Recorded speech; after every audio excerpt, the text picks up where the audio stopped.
আমার চেম্বারে ভেরিকোসিলের আসলে অনেক ধরনের রোগীরা আসেন, যারা আসেন মূলত সার্জারি করার জন্য।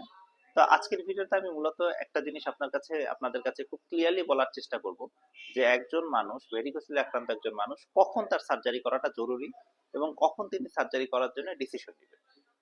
খুব ছোট একটি ভিডিও, আপনারা মনোযোগ দিয়ে শুনবেন। দেখুন, একজন মানুষ যখন ভেরিকোসিলে আক্রান্ত হয়, দুইটা ক্ষেত্রে দুইটা ক্ষেত্রে তার সার্জারি অবশ্যই করতে হবে। এক নম্বর হচ্ছে ভেরিকোসিলের কারণে যদি তার ব্যথা শুরু হয়, অর্থাৎ ভেরিকোসিল হচ্ছে এবং তার সাথে সাথে তার ব্যথা হচ্ছে, সেক্ষেত্রে আমরা অবশ্যই তার সার্জারিটা আমরা করে ফেলতে বলবো। সেকেন্ড যে বিষয়টা আমরা সবসময় বলার চেষ্টা করি সেটি হচ্ছে যে আপনি ভেরিকোসিলে আক্রান্ত এবং এই ভেরিকোসিলের কারণে আপনার কোনো না কোনো সমস্যা হচ্ছে। যেমন কি ধরনের সমস্যা? যেমন ধরেন ভেরিকোসিলের কারণে অনেক সময় শরীরে স্পার্ম কাউন্ট অনেকাংশে কমে যায়। তো যদি আপনি দেখেন ভেরিকোসিলের কারণে আপনার শরীরে স্পার্মের পরিমাণ অনেক কমে গেছে, সেক্ষেত্রে আপনাকে অবশ্যই সার্জারিতে যেতে হবে।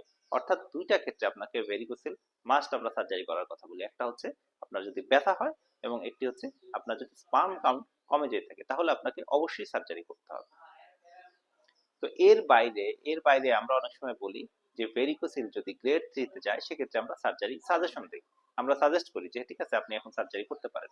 বাট গ্রেড 1 এবং গ্রেড 2, আমি আবারও বলছি, গ্রেড 1 এবং গ্রেড 2 তে সার্জারি করার ইন্ডিকেশন নেই।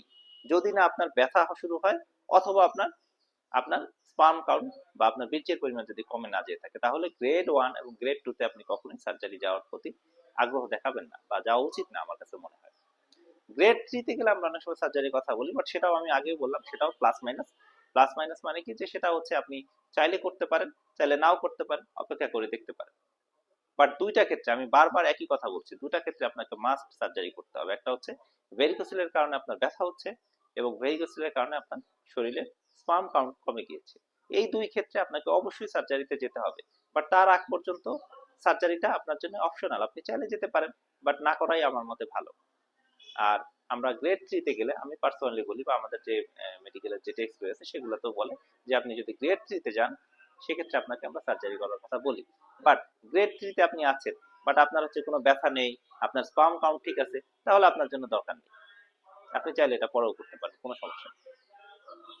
এখন অনেক মানুষ ভয় পায় যে এই এই ভেরিকোসিলের কারণে আমার যৌন সক্ষমতা কমে যাচ্ছে কিনা, ভেরিকোসিলের কারণে আপনার স্পার্ম বা আপনার টেস্টিস ছোট হয়ে যাচ্ছে কিনা।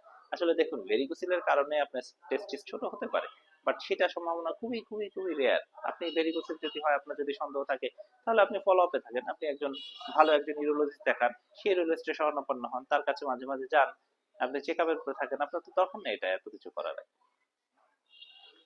তো যাই হোক, আশা করি আপনারা মনোযোগ দিয়ে ভিডিওটি শুনেছেন এবং এটা দেখে তারপরে আপনারা অপারেশনের সিদ্ধান্ত নিয়ে তারপরে আসবেন। ধন্যবাদ সবাই।